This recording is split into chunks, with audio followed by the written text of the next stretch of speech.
Hi friends, welcome to TechnoStube. ഇന്ന് നമ്മൾ discuss ചെയ്യാൻ പോകുന്നത് കുറച്ച് ഫ്ലൂയിഡ് മെക്കാനിക്സ് അതുപോലെ തന്നെ ഹീറ്റ് ആൻഡ് മാസ് ട്രാൻസ്ഫറിൻ്റെ കുറച്ച് ഒബ്ജക്റ്റീവ് ടൈപ്പ് ക്വസ്റ്റ്യൻസുകളൊക്കെയാണ്. ഗേറ്റിനൊക്കെ പ്രിപ്പയർ ചെയ്യുന്നവർക്ക് ഇത് ഹെൽപ്ഫുൾ ആവും. നമുക്ക് ആദ്യം തന്നെ ക്വസ്റ്റ്യനിലോട്ട് കിടക്കാം. അതിനു മുമ്പ് ഈ ചാനൽ ആദ്യമായിട്ടാണ് കാണുന്നതെങ്കിൽ ഒന്ന് സബ്സ്ക്രൈബ് ചെയ്യാൻ മറക്കരുത്. അപ്പോൾ നമുക്ക് ആദ്യമേ ക്വസ്റ്റ്യനിലോട്ട് പോകാം. ആദ്യത്തെ ക്വസ്റ്റ്യൻ fluid mechanics ആണ്. A two-dimensional flow field is defined as velocity v is equal to ix plus yj. Then the equation of streamline passing through the point 1 minus 1 is.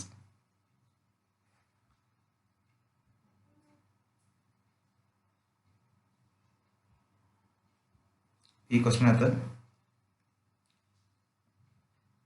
Velocity തന്നിട്ടുണ്ട്. അതിൻ്റെ രണ്ട് എക്സ് കമ്പോണൻസും velocity in the x കമ്പോണൻറ്റും velocity in the y കമ്പോണൻറ്റും തന്നിട്ടുണ്ട്.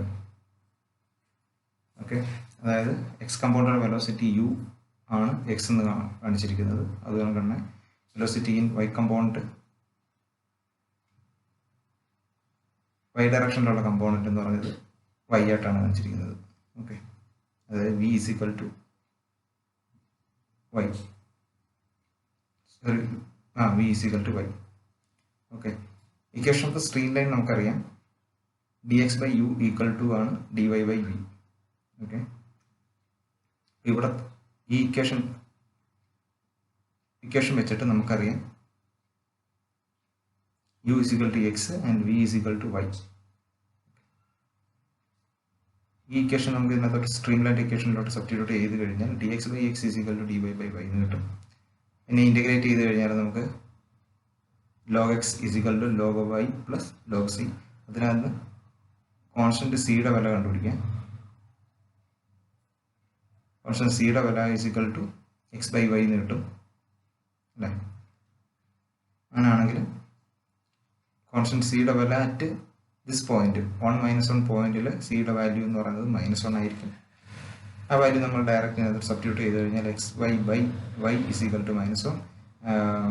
പിന്നെ നമ്മൾ modify ചെയ്ത് എഴുതി കഴിഞ്ഞാൽ x plus y is equal to 0 എന്നുള്ള ആൻസർ കിട്ടും. ഓക്കെ, ക്വസ്റ്റ്യൻ എന്ന് പറഞ്ഞ ആൻസർ എന്ന് പറഞ്ഞു കഴിഞ്ഞാൽ സി ആയിരിക്കും right answer.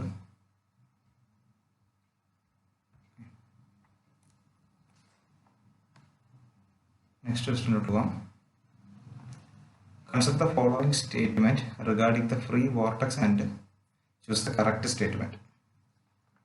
Okay, and options തന്നിട്ടുണ്ട്.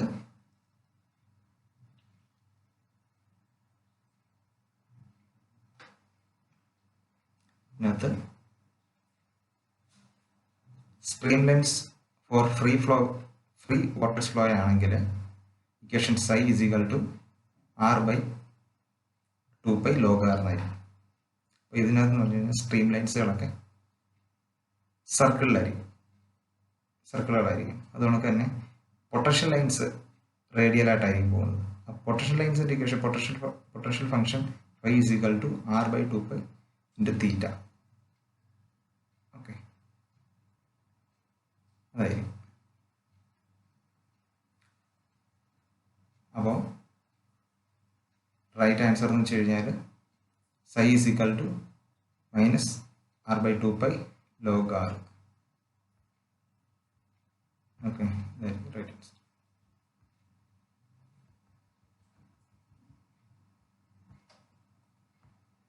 അടുത്ത ക്വസ്റ്റ്യൻ.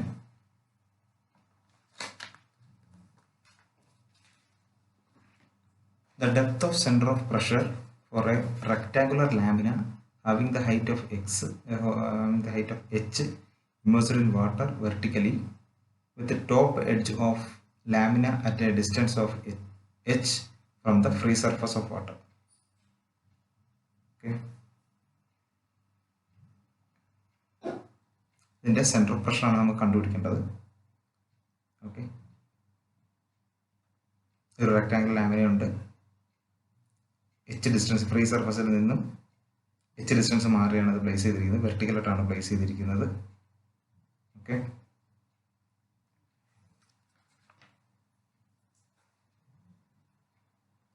നമുക്ക് രണ്ട് രീതിയിൽ നിന്ന് ചെയ്യാം. ഒന്ന് വെച്ച് കഴിഞ്ഞാൽ ആദ്യമേ നമുക്ക് ഇതിനകത്തൊരു മറ്റേ പോയിന്റ്, ഫസ്റ്റ് പോയിന്റിൽ, അതായത് അതിൻ്റെ എ എന്ന് പറഞ്ഞ പോയിന്റിൽ ലാമിനയുടെ റെക്ടാങ്കുലർ ലാമിന ടോപ്പ് പോർഷനിലുള്ള പോയിന്റ് എ എന്ന് കൺസിഡർ ചെയ്ത് കഴിഞ്ഞാൽ അവിടെ ഉണ്ടാകുന്ന പ്രഷർ എന്ന് വെച്ച് കഴിഞ്ഞാൽ റോ ജി ഇൻറ്റു എച്ച് ആയിരിക്കും. ഓക്കെ, അതുപോലെ തന്നെ ബിയിലുണ്ടാകുന്ന പ്രഷർ എന്ന് വെച്ച് കഴിഞ്ഞാൽ റോ ജി ഇൻറ്റു 2h ആയിരിക്കും. ഓക്കെ, അതായത് 2h distance from the free surface ആണ്. ഓക്കെ, ബി എന്ന് പറയുന്നത്. അതുകൊണ്ട് അവിടെ ഉണ്ടാകുന്ന പോയിന്റുള്ള പ്രഷർ എന്ന് വെച്ച് കഴിഞ്ഞാൽ റോ ജി ഇൻറ്റു 2h ആയിരിക്കും. ഓക്കെ, അപ്പം ഇത് വെച്ചിട്ടൊരു പ്രഷർ ഡയഗ്രം നമുക്ക് വരച്ചു കഴിഞ്ഞാൽ അതിൻ്റെ ആ പ്രഷർ ഡയഗ്രത്തിൻ്റെ അതൊരു ട്രപ്പിസോയിഡലായിട്ട് കാണാം. ഓക്കെ, അപ്പം ആ ഒരു ട്രപ്പിസോയിഡത്തിൻ്റെ സെൻറ്റർ പോയിന്റിൽ, ഓക്കെ, അവിടെ ആയിരിക്കും സെൻറ്റർ ഓഫ് പ്രഷർ ആക്ട് ചെയ്യുന്നത്. ആ ട്രപ്പിസോയിഡിൻ്റെ സെൻട്രോയിഡിലായിരിക്കും ആക്ട് ചെയ്യുന്നത്. അപ്പോൾ ട്രപ്പിസോയിഡിൻ്റെ സെൻട്രോയിഡ് കണ്ടുപിടിക്കണമെങ്കിൽ ട്രപ്പിസോയിഡിൻ്റെ മുകളിലുള്ള ആ ഒരു പോർഷൻ്റെ ലെങ്ത്, അതായത് പി എ അറിയണം, താഴത്തെ പി ബി അറിയണം. ഇത് രണ്ടും നമുക്ക് ഓൾറെഡി നോൺ ആണ്. ഓക്കെ, ഡിസ്റ്റൻസ് തമ്മിലുള്ള എയും ബിയും തമ്മിലുള്ള ഡിസ്റ്റൻസും ഓൾറെഡി നോൺ ആണ്, എച്ച്. അപ്പം 2 times of p b plus p a divide by p b plus p a into h/3 ആയിരിക്കും അതിൻ്റെ സെൻട്രോയിഡ് കണ്ടുപിടിക്കാം, അതായത് ട്രപ്പിസോയിഡിൻ്റെ സെൻട്രോയിഡ് കണ്ടുപിടിക്കാം. ഓക്കെ, അവിടെയാണ് യഥാർത്ഥത്തിൽ ഈ പ്രഷർ ആക്ട് ചെയ്യുന്നത്. ആ പോയിന്റിലായിരിക്കും പ്രഷർ ആക്ട് ചെയ്യുന്നത്. ഓക്കെ, അതായത് ഹൊറിസോണ്ടൽ പ്രഷർ ആക്ട് ചെയ്യുന്നത് ആ പോയിന്റിലായിരിക്കും. ഇനി അടുത്ത സെൻട്രൽ പ്രഷർ കണ്ടുപിടിക്കണമെങ്കിൽ total distance from the free surface, അതാണ് സെൻട്രൽ പ്രഷർ എന്ന് പറയുന്നത്. Central pressure total distance from the central pressure, അതായത് അതിൻ്റെ കൂടെ എന്തും കൂടെ ആഡ് ചെയ്യണം, ആ എച്ച് എന്ന് പറഞ്ഞ ഡിസ്റ്റൻസും കൂടെ ആഡ് ചെയ്ത് കഴിഞ്ഞാൽ നമുക്ക് സെൻട്രൽ പ്രഷർ കിട്ടും. ആൻസർ എന്ന് വെച്ച് കഴിഞ്ഞാൽ 14h/9 എന്ന് കിട്ടും. ഇതല്ല എങ്കിൽ നമുക്ക് വേറെ രീതിയിൽ കൂടെ ചെയ്യാം. നമുക്ക് പഠിച്ചിട്ടുണ്ട്, ഡയറക്റ്റ് കണ്ടുപിടിക്കാം. ഇതിൻ്റെ സെൻട്രോയിഡ് കണ്ടുപിടിക്കണമെങ്കിൽ IG divide by A into x bar കണ്ടുപിടിച്ച് കഴിഞ്ഞാൽ അവിടെ കിട്ടും. IG divide by A into x bar കണ്ടുപിടിച്ച് കഴിഞ്ഞാൽ അത് കിട്ടും. പ്ലസ് ആ എക്സ് ബാറും കൂടെ കണ്ടുപിടിച്ചാൽ മതി. IG നമുക്കറിയാം ആ റെക്ടാങ്കുലർ ലാമിനയുടെ സെൻറ്റർ ഓഫ് ഗ്രാവിറ്റി, അതിൻ്റെ moment of inertia, area moment of inertia. അതായത് അതിൻ്റെ വിഡ്ത്ത് എന്ന് വെച്ച് കഴിഞ്ഞാൽ 1 യൂണിറ്റ് ആണെങ്കിൽ 1 into h³ divide by 12. Area എന്ന് വെച്ച് കഴിഞ്ഞാൽ 1 ഇൻറ്റു h. എക്സ് ബാർ എന്ന് വെച്ച് കഴിഞ്ഞാൽ അതിൻ്റെ സെൻട്രോയിഡ് വേറുള്ള ദൂരം, ആ റെക്ടാങ്കുലർ ലാമിനയുടെ സെൻറ്റർ വേറുള്ള ദൂരം ഫ്രം ദ എവിടുന്ന് ഫ്രീ സർഫസിൽ നിന്ന്, അതാണ് എക്സ് ബാർ എന്ന് പറയുന്നത്. അപ്പോൾ എക്സ് ബാർ കൊണ്ട് പറഞ്ഞു കഴിഞ്ഞാൽ h പ്ലസ് h/2, 3h/2 ആയിരിക്കും എക്സ് ബാർ എന്ന് പറയുന്നത്. ഇതെല്ലാം കൂടെ കൂട്ടും, IG divide by A into x bar ചെയ്യുമ്പോൾ പ്ലസ് എക്സ് ബാർ കൊണ്ട് ഒന്നുകൂടെ സം ചെയ്യുക. അപ്പോൾ കിട്ടുന്നതായിരിക്കും എന്ത്, നമുക്ക് centre of pressure from the free സർഫസിൽ നിന്നുള്ള സെൻറ്റർ ഓഫ് പ്രഷറിൻ്റെ പോയിന്റ് കിട്ടും. ഓക്കെ, അങ്ങനെ ചെയ്താൽ നമുക്ക് 14h/9 എന്ന് പറഞ്ഞുള്ള ആൻസർ തന്നെ കിട്ടും. ഇല്ല എങ്കിൽ ഈ ട്രപ്പിസോയിഡിൻ്റെ സെൻട്രോയിഡ് കണ്ടുപിടിച്ചിട്ടും ചെയ്യാം. ഈ രണ്ട് രീതിയിലും ചെയ്യാം. ഓക്കെ, ആൻസർ എന്ന് വെച്ച് കഴിഞ്ഞാൽ 14h/9 ആണ് answer.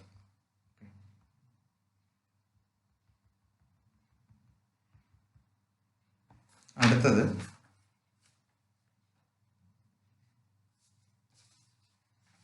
temperature variation in the below composite wall is shown in the figure. Find the correct option.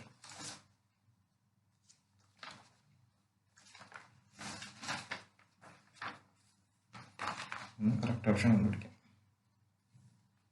കണ്ടുപിടിക്കാം. തന്നിട്ടുണ്ട് രണ്ടിൻ്റെ ലെങ്ത് സെയിം ആണ്, അതായത് തിക്നെസ് സെയിം ആണ്, രണ്ടിൻ്റെയും തിക്നെസ് L ആണ്. തെർമൽ കണ്ടക്ടിവിറ്റി രണ്ട് K1 K2 ആണ്. അതുപോലെ ടെമ്പറേച്ചർ ഡ്രോപ്പ് ഉണ്ടായിരിക്കുന്നത് T1 നിന്ന് T2 പിന്നെ T2 നിന്ന് T3. ഓക്കെ, ഇതിനകത്തൊരു നമുക്കറിയാം, നമുക്ക് ജസ്റ്റ് അസ്യൂം ചെയ്യാം ഇത് കോൺസ്റ്റന്റ് ഏരിയ കോൺസ്റ്റന്റ് ആണെന്ന്. ത്രൂട്ട് ഏരിയ ക്രോസ് സെക്ഷനിലെ ഏരിയ കോൺസ്റ്റന്റ് ആണ് അസ്യൂം ചെയ്യാം. അങ്ങനെയാണെങ്കിൽ ഹീറ്റ് ട്രാൻസ്ഫർ റേറ്റ് സെയിം ആയിരിക്കും രണ്ട് പ്ലേറ്റിലുള്ളത് അല്ലേ. അപ്പം നമുക്ക് അറിയാം റിലേഷൻ ബിറ്റ്വീൻ ക്യൂവും ഈ ടെമ്പറേച്ചർ ഡിഫറൻസോടുള്ള റിലേഷൻ എന്ന് പറയുന്നത് q is directly proportional to cross sectional area into dT/dx ആണ്. അതായത് Q equal to -KA dT/dx. ഇവിടെ Q അതാണ് rate of heat transfer, cross sectional area, dx അതായത് തിക്നെസ്, ഇതെല്ലാം ഈക്വൽ ആണ്, സെയിം ആണ് രണ്ട് കേസിലും. അതുകൊണ്ട് dt ഈസ് ഡയറക്ട്ലി പ്രൊപ്പോർഷണൽ ആയിരിക്കും. അപ്പം ടെമ്പറേച്ചർ ഡിഫറൻസ് ഡയറക്ട്ലി പ്രൊപ്പോർഷണൽ ആണ് 1 തെർമൽ കണ്ടക്ടിവിറ്റി. ഓക്കെ, അപ്പം നമുക്ക് ഈ ഫിഗറിൽ നിന്ന് തന്നെ മനസ്സിലാവും temperature difference between T1 T2 T1 minus T2 അതായത് വളരെ കുറവാണ്, കുറച്ച് കുറവാണ് ഇത് compared to T2 minus T3. Okay, നമുക്ക് ആ ഒരു സ്ലോപ്പ് വെച്ചിട്ട് മനസ്സിലാവും, ആ ഒരു ലൈനിൻ്റെ സ്ലോപ്പ് വെച്ചിട്ട് നമുക്ക് മനസ്സിലാവും സ്ലോപ്പ് ഏറ്റവും കൂടിയിരിക്കുന്നുള്ളത് T2 മൈനസ് T3ക്കാണ് ഏറ്റവും കൂടുതൽ സ്ലോപ്പ് ഉണ്ടാകും. അപ്പോൾ ടെമ്പറേച്ചർ ഡിഫറൻസ് ഏറ്റവും കൂടുതലുള്ളത് അതിന് തന്നെയായിരിക്കും. അപ്പം ടെമ്പറേച്ചർ ഡിഫറൻസും തെർമൽ കണ്ടക്ടിവിറ്റിയും വരെയുള്ള റിലേഷൻ ഇൻവേഴ്സ്ലി പ്രൊപ്പോർഷണൽ ആണ്. അപ്പോൾ അതുകൊണ്ട് T2 minus T3 divide by T1 minus T2 equal to ആയിരിക്കും K1 ബൈ K2. അതുകൊണ്ട് ഇതിൻ്റെ വാല്യൂ എപ്പോഴും എന്തായിരിക്കും, ഇത് കൂടുതലുമാണ്. ഓക്കെ, അപ്പം എന്താണ് thermal conductivity 1, thermal conductivity of 1 will be greater than thermal conductivity of 2. Okay, ആയതുകൊണ്ട് ഓപ്ഷൻ സി ആണ് correct answer. K1 is greater than K2. Okay,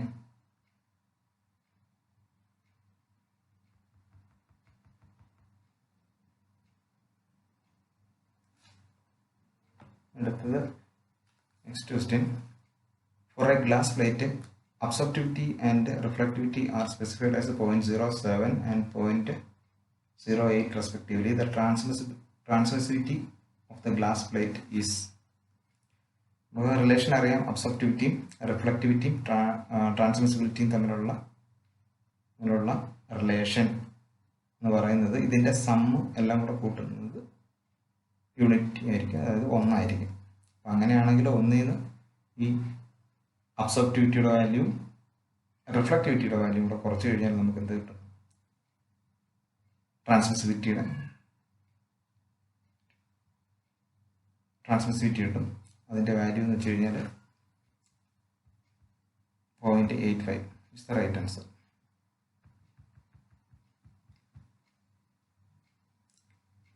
അടുത്തത് A plate 1 millimeter distance from a fixed plate is moving at 500 millimeter per second by a force induces a shear stress of 0.3 kilogram force per meter square. The kinematic viscosity of the fluid is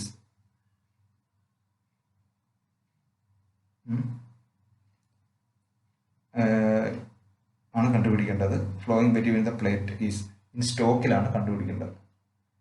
അതിൻ്റെ mass density തന്നിട്ടുണ്ട് 1000 kilogram per metre cube ആണ്. Okay, density തന്നിട്ടുണ്ട്, mass density given ആണ്. പിന്നെ kinematic viscosity ആണ് നമുക്ക് കണ്ടുപിടിക്കേണ്ടത്. In സ്റ്റോക്കിലാണ് കണ്ടുപിടിക്കേണ്ടത്, അതായത് CGS യൂണിറ്റിലാണ് കണ്ടുപിടിക്കേണ്ടത്. അത് തന്നിട്ടുണ്ട്.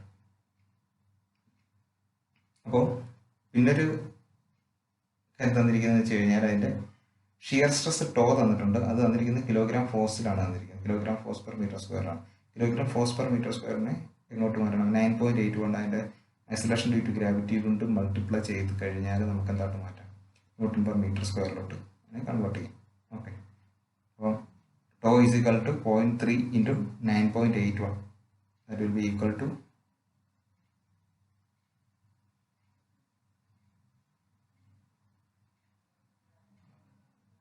2.943 ന്യൂട്ടൺ പെർ മീറ്റർ സ്ക്വയർ കിട്ടും.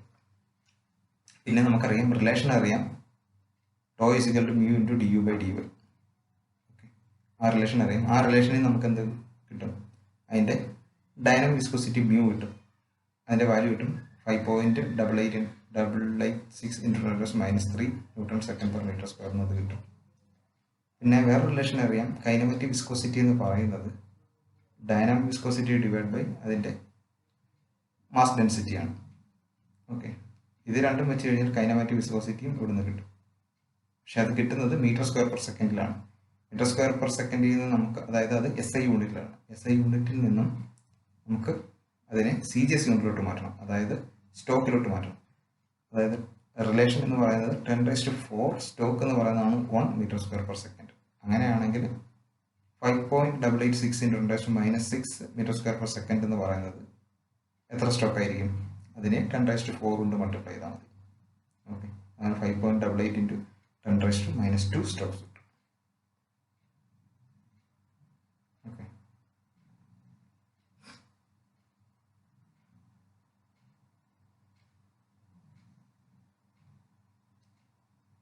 ആൻസർ ഇത്ര സ്റ്റോക്ക്.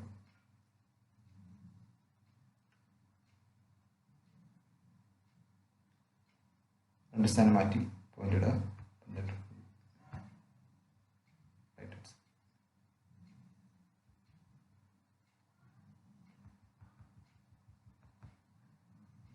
അടുത്ത question,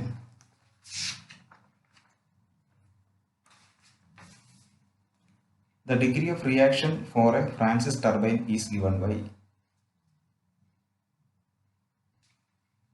Degree of reaction for a Francis turbine. Degree of reaction ഇതിനകത്ത് α1 ഉം β1 തമ്മിലുള്ള റിലേഷൻ, അതായത് α1 എന്ന് പറഞ്ഞു കഴിഞ്ഞാൽ ഗൈഡ് വെയിൻ ആംഗിളാണ്. അതുകൊണ്ട് തന്നെ β1 എന്ന് പറഞ്ഞത് ഇൻലെറ്റ് ബ്ലേഡ് ആംഗിളാണ്. ഇത് രണ്ടും ഉണ്ടെങ്കിൽ നമുക്ക് എന്ത് കണ്ടുപിടിക്കാം?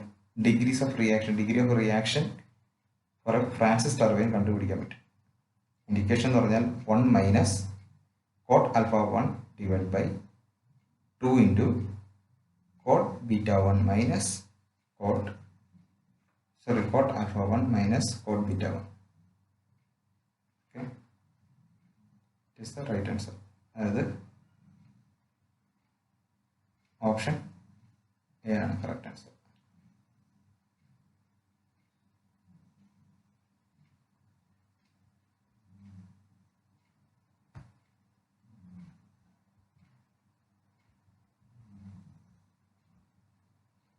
ഇനി അടുത്ത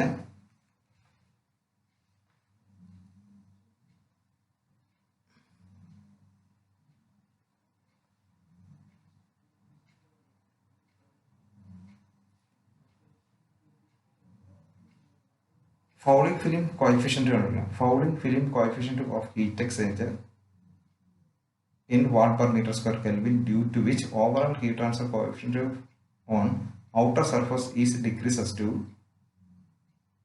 750 watt per meter square Kelvin from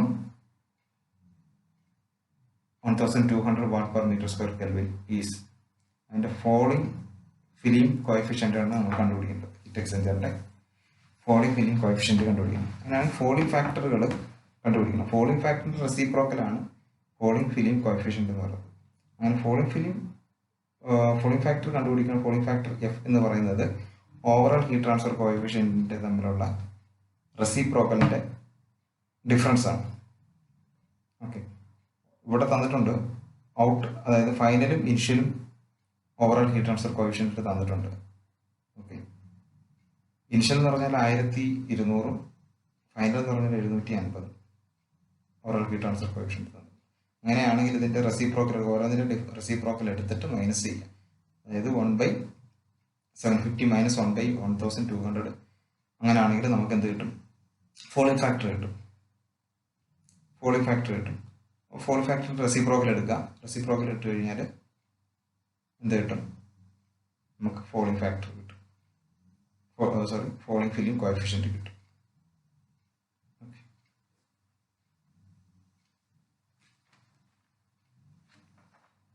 ഇതിനകത്ത് ഒരു ചെറിയൊരു മിസ്റ്റേക്ക് ഉണ്ട്.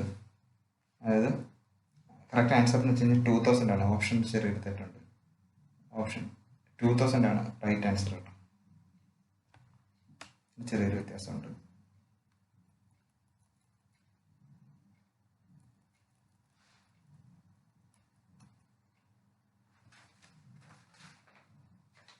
ഇനി അടുത്തത് maximum efficiency of A Parsons turbine reaction turbine is 91%. അങ്ങനെയാണെങ്കിൽ nozzle angle of the turbine will be, ഒരു റിയാക്ഷൻ പാഴ്സൺ ടർബൈൻ എന്ന് പറഞ്ഞ റിയാക്ഷൻ ടർബൈൻ ആണ്. അതിൻ്റെ മാക്സിമം എഫിഷ്യൻസി തന്നിട്ടുണ്ട് 91%. അങ്ങനെയാണെങ്കിൽ അതിൻ്റെ നോസിൽ ആംഗിൾ ആണ് കണ്ടുപിടിക്കേണ്ടത്. ടർബൈൻ്റെ നോസിൽ ആംഗിൾ കണ്ടുപിടിക്കണം. അപ്പോൾ റിലേഷൻ എന്ന് പറയുന്നത് പാഴ്സൺ ടർബൈൻ്റെ maximum efficiency is equal to 2 × cos square alpha divide by 1 + cos square alpha. അതായത് ആൽഫ എന്ന് പറയുന്നത് അതിൻ്റെ നോസിൽ ആംഗിൾ ആണ്.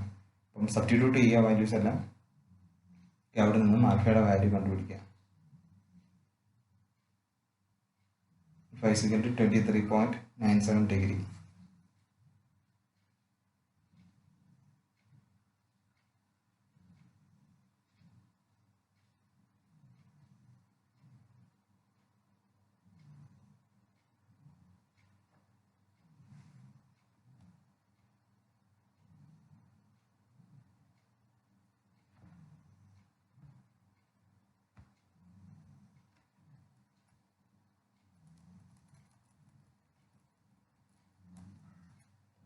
അടുത്ത ക്വസ്റ്റ്യൻ.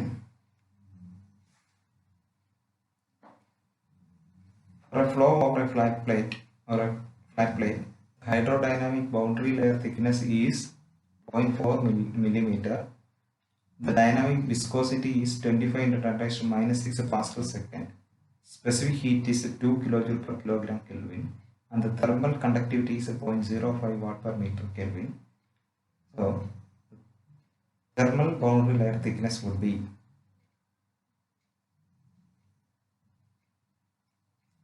ഇതിനകത്ത് നമുക്ക് കണ്ടുപിടിക്കേണ്ടത് തെർമൽ ബൗണ്ടറി ലെയർ തിക്നെസ് കണ്ടുപിടിക്കണം. തന്നിരിക്കുന്നത് ഹൈഡ്രോഡൈനാമിക് ബൗണ്ടറി ലെയർ തിക്നെസ് തന്നിട്ടുണ്ട്, ഡൈനാമിക് വിസ്കോസിറ്റി തന്നിട്ടുണ്ട്, സ്പെസിഫിക് ഹീറ്റ് ഉണ്ട്, അതിൻ്റെ തെർമൽ കണ്ടക്ടിവിറ്റി തന്നിട്ടുണ്ട്. അങ്ങനെയാണെങ്കിൽ റിലേഷൻ നമുക്കറിയാം. എന്താണ്? Ratio between hydrodynamic boundary layer thickness ഡെൽറ്റയും thermal boundary layer thickness delta ടിയും will be equal to Prandtl number the whole raised to 1/3 ആണെന്നറിയാം.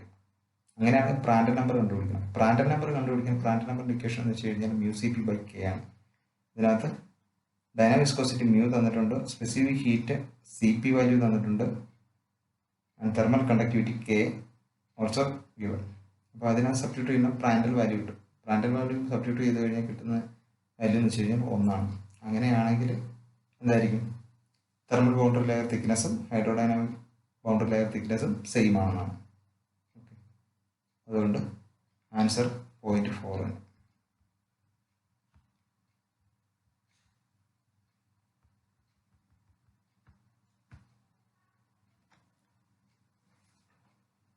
അടുത്തത്, a horizontal oil tank is in the shape of cylinder with hemispherical end and is exactly half full. What is the ratio of magnitude of vertical component of resultant hydrostatic thrust on hemispherical end to that of horizontal component of the same end? Okay. അതായത് vertical ഫോഴ്സും ഈ hemispherical ഏരിയയിൽ വരുന്ന vertical ത്രസ്റ്റും അതുകൊണ്ടൊക്കെ തന്നെ horizontal thrust, vertical കമ്പോണൻറ്റും horizontal കമ്പോണൻറ്റുമാണ് നമുക്ക് അത് തമ്മിലുള്ള റേഷ്യോ ആണ് കണ്ടുപിടിക്കേണ്ടത്. ഓക്കെ. ഹൊറിസോണ്ടൽ കമ്പോണൻറ്റ് എന്ന് പറയുമ്പോൾ എന്തായിരിക്കും? ഈ ഒരു ഹെമിസ്ഫെറിക്കൽ ഏരിയയിൽ ഉണ്ടാക്കുന്ന ഹൊറിസോണ്ടലി ഉണ്ടാക്കുന്ന പ്രഷർ ഇൻറ്റു ആ പ്രൊജക്റ്റഡ് ഏരിയ ഇൻറ്റു ഏരിയ ആയിരിക്കും ഹൊറിസോണ്ടൽ കമ്പൗണ്ട് ഓഫ് ഫോഴ്സ് എന്ന് പറയുന്നത്. അപ്പോൾ ഇത് ഹാഫാണ് ഫുള്ളായിട്ടിരിക്കുന്നത്. ഓക്കെ, ഹാഫ് ഫുള്ളാണ്. അപ്പോൾ ഹൊറിസോണ്ടലി ആക്ട് ചെയ്യുന്ന പ്രഷർ എന്ന് പറയുന്നത് നമുക്കറിയാം റോ ജി എക്സ് ബാർ ആണ്. എക്സ് ബാർ എന്ന് പറയുന്നത് ഫ്രീ സർഫസിൽ നിന്ന് അതിൻ്റെ സെൻട്രോയിഡ് വരെയുള്ളത്. ഇതൊരു ഹെമിസ്ഫെറിക്കലായിട്ടാണ് ആക്ട് ചെയ്യുന്നത് അല്ലേ? ഹെമിസ്ഫെറിക്കൽ ഷേപ്പാണ്. അപ്പോൾ ഹെമിസ്ഫെറിക്കൽ ഷേപ്പിലാണ് ഇരിക്കുന്നത്. അതിൻ്റെ പകുതി വരെ ടാങ്ക് നിറഞ്ഞിട്ടുള്ളൂ, ഓയിലും ഉള്ളൂ. അപ്പോൾ അതൊരു ഹാഫ് സർക്കിൾ മാതിരിയാണ് ഇരിക്കുന്നത്. ഓക്കെ, അതിൻ്റെ പ്രൊജക്റ്റ് ചെയ്ത് കഴിഞ്ഞാൽ ഇരിക്കുന്നത് ഏകദേശം ഒരു ഹാഫ് സർക്കിളാണ്. അപ്പോൾ ഹാഫ് സർക്കിളിൻ്റെ സെൻട്രോയിഡാണ് നമുക്കറിയേണ്ടത്. ഹാഫ് സർക്കിളിൻ്റെ സെൻട്രോയിഡ് എന്ന് പറയുന്നത് അതിൻ്റെ എവിടെ നിന്നാണ്? അതിൻ്റെ സെൻട്രലിൽ നിന്ന്, അതായത് എക്സ് ആക്സിൽ നിന്നും 4r/3π മാറി താഴെയായിരിക്കും. ഓക്കെ, അവിടെയാണ് എന്താക്ട് ചെയ്യുന്നത്? പ്രഷർ ആക്ട് ചെയ്യുന്നത്. ഓക്കെ, അപ്പോൾ നമുക്ക് അവിടുത്തെ പ്രഷർ എന്ന് വെച്ച് കഴിഞ്ഞാൽ rho g into x bar ആണ്. എക്സ് ബാർ ഇവിടെ എക്സ് ബാർ എന്ന് പറയുന്നത് 4r/3π ആണ് from the free surface. Okay, from the water level സർഫസിൽ നിന്ന് 4r/3π മാറിയാണ്. ഇൻറ്റു പ്രൊജക്റ്റഡ് ഏരിയ എന്ന് പറയുന്നത് അത്രയും വെള്ളം അത്രയും ഓയിൽ നിൽക്കുന്ന പ്രൊജക്റ്റഡ് ഏരിയ എന്ന് പറയുന്നത് അത്രയും ഹാഫ് സർക്കിളായിരിക്കും. ഹാഫ് സർക്കിളിൻ്റെ ഏരിയ πr²/2 ആണ്. സബ്സ്റ്റിറ്റ്യൂട്ട് ചെയ്ത് കഴിഞ്ഞാൽ റോ ജി r³ ഇൻറ്റു 2/3 കിട്ടും. അടുത്തെന്ന് വെച്ച് കഴിഞ്ഞാൽ വെർട്ടിക്കൽ കമ്പോണൻ്റ് ആണ് വേണ്ടത്. വെർട്ടിക്കൽ കമ്പോണൻ്റ് ഓഫ് ഫോഴ്സ് കണ്ടുപിടിക്കണമെങ്കിൽ ആ ഹെമിസ്ഫെറിക്കൽ ഏരിയയിൽ ഹെമിസ്ഫെറിക്കലിൻ്റെ പകുതിയേ ഉള്ളൂ ഓയിൽ. അത്ര ഓയിലിൻ്റെ വെയിറ്റ് ആയിരിക്കും എന്ത്? വെർട്ടിക്കൽ കമ്പോണൻ്റ് ഓഫ് ഫോഴ്സ് എന്ന് പറഞ്ഞു കഴിഞ്ഞാൽ ഹെമിസ്ഫെറിക്കലിൻ്റെ പകുതിയാണ് ഓയിൽ കിടക്കുന്നത്. അത്ര ഓയിലിൻ്റെ വെയിറ്റ് ആണ് ഹെമിസ്ഫെറിക്കൽ ഷേപ്പിൽ ഉണ്ടാക്കുന്ന വെർട്ടിക്കൽ കമ്പോണൻ്റ് ഓഫ് ഫോഴ്സ് എന്ന് പറയുന്നത്. അത്രയും ഓയിലിൻ്റെ വെയിറ്റ് എന്ന് പറയുന്നത് ഡെൻസിറ്റി, അതിൻ്റെ ഓയിലിൻ്റെ ഡെൻസിറ്റി ഇൻറ്റു വോളിയം. ആ വോളിയം ഏതാണ്? ഒരു ഫുൾ സ്ഫിയറിൻ്റെ 1/4 ഉള്ളത് അല്ലേ? 1/4 ഉള്ളൂ. 1/4 വോളിയമാണ്. 1/4 volume of the sphere into density, അതിൻ്റെ ഗ്രാവിറ്റി കൊണ്ട് മൾട്ടിപ്ലൈ ചെയ്ത് കഴിഞ്ഞാൽ എന്ത് കിട്ടും? അത്രയും വെയിറ്റ് കിട്ടും. അത്രയും ഓയിലിൻ്റെ വെയിറ്റ് കിട്ടും. അതെന്ന് പറയുന്നത് റോ ജി πr³ ആണ്. അങ്ങനെയാണെങ്കിൽ ഇത് രണ്ടും കൂടെ FV/FH എന്ന് പറയുന്നത് π/2.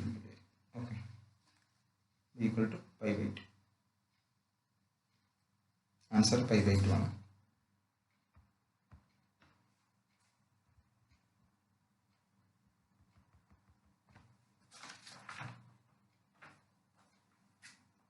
അടുത്ത ക്വസ്റ്റ്യൻ,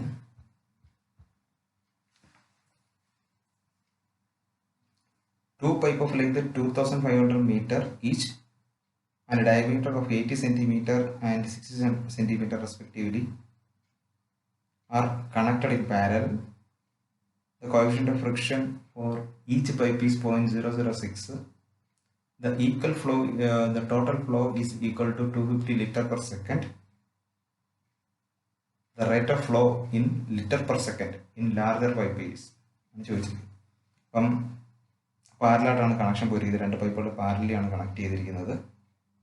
അതിൻ്റെ ലെങ്ത് തന്നിട്ടുണ്ട്, സെയിം ആണ്. അതുകൊണ്ട് തന്നെ ഒരെണ്ണത്തിൻ്റെ ഡയമീറ്റർ 0.8, മറ്റൊരെണ്ണത്തിൻ്റെ ഡയമീറ്റർ 0.6 ആണ്.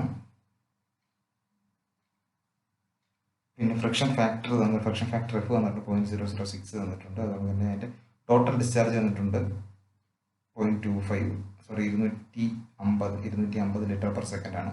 ലിറ്ററിന് മീറ്റർ ക്യൂബ് പെർ സെക്കൻഡിലോട്ട് മാറ്റാൻ നമുക്കറിയാം 1 meter cube is equal to 1000 litre ആണ്. അങ്ങനെയാണെങ്കിൽ 250 ലിറ്റർ എന്ന് പറയുന്നത് 0.25 മീറ്റർ ക്യൂബ് പെർ സെക്കൻഡ് ആയി.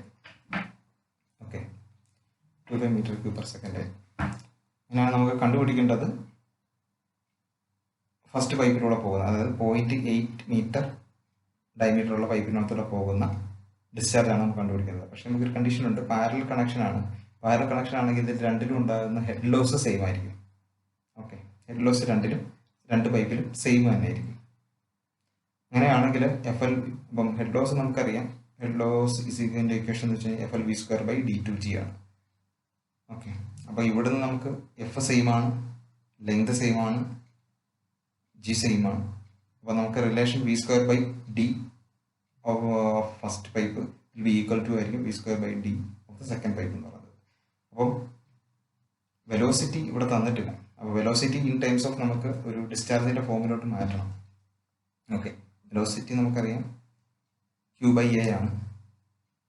Okay, velocity equation. അങ്ങനെയാണെങ്കിൽ ആ വാല്യൂ എടുത്തിട്ട് ഈക്വേഷൻ സബ്സ്റ്റിറ്റ്യൂട്ട് ചെയ്യാം. അപ്പോൾ അങ്ങനെയാണെങ്കിൽ റിലേഷൻ എന്ന് പറയുന്നത് ഇങ്ങനെ കിട്ടും, Q²/d⁵ എന്ന് കിട്ടും. Okay, Q²/d⁵ of the first pipe will be equal to Q²/d⁵ the whole raised to 5 of the second pipe will be equal ആയിരിക്കും. അങ്ങനെയാണെങ്കിൽ Q2ന്റെ ഒരു റിലേഷൻ കിട്ടും, 0.487 Q1 എന്ന് കിട്ടും. പിന്നെ വേറൊരു കണ്ടീഷൻ കൂടെ നമുക്കറിയാം, ടോട്ടൽ ഡിസ്ചാർജ് തന്നിട്ടുണ്ട് 0.25 മീറ്റർ ക്യൂബ് പെർ സെക്കൻഡ് ആണ്. Okay, 0.25 metre cube per second ആണ് ടോട്ടൽ ഡിസ്ചാർജ്. ടോട്ടൽ ഡിസ്ചാർജ് എന്ന് പറഞ്ഞു കഴിഞ്ഞാൽ ഒന്നാമത്തെ പൈപ്പിൽ നിന്നും രണ്ടാമത്തെ പൈപ്പിൽ നിന്നും വരുന്നതിൻ്റെ സമയ തുല്യമായിരിക്കും. അപ്പോൾ Q = Q1 + Q2 ആണ്. അങ്ങനെയാണെങ്കിൽ സബ്സ്റ്റിറ്റ്യൂട്ട് ചെയ്യാം. Q2ന്റെ value in times of Q1 നമുക്ക് സബ്സ്റ്റിറ്റ്യൂട്ട് ചെയ്യാം. ടോട്ടൽ ഡിസ്ചാർജ് തന്നിട്ടുണ്ട്. അങ്ങനെയാണെങ്കിൽ Qന്റെ വാല്യൂ ഒന്ന് കണ്ടുപിടിക്കാം. 0.618 മീറ്റർ ക്യൂബ് പെർ സെക്കൻഡ്. നമുക്ക് വേണ്ടത് ലിറ്റർ പെർ സെക്കൻഡിലോട്ടാണ്. ലിറ്റർ പെർ സെക്കൻഡിലോട്ടാണെങ്കിൽ 0.168 മീറ്റർ ക്യൂബ് പെർ സെക്കൻഡ് എന്ന് പറഞ്ഞാൽ 168 ലിറ്റർ പെർ സെക്കൻഡ് തുല്യമായിരിക്കും. ഓക്കെ, അപ്പോൾ right answer 168 litre per second ആണ്. ഓക്കെ, നമ്മൾ 12 ക്വസ്റ്റ്യൻസ് ആണ് ഡിസ്കസ് ചെയ്തിരിക്കുന്നത്. ഇതിനകത്ത് ഒരെണ്ണം ചെറിയൊരു കൺഫ്യൂഷൻ ഉണ്ട്, ചെറിയൊരു തെറ്റുണ്ട്. അത് അടുത്ത ഇതിനകത്ത് ഡിസ്കസ് ചെയ്യാം. മനസ്സിലായെന്ന് വിചാരിക്കുന്നു. മനസ്സിലായിട്ടുണ്ടെങ്കിൽ എന്തായാലും ഒന്ന് സബ്സ്ക്രൈബ് ചെയ്യുക. Okay, thank you.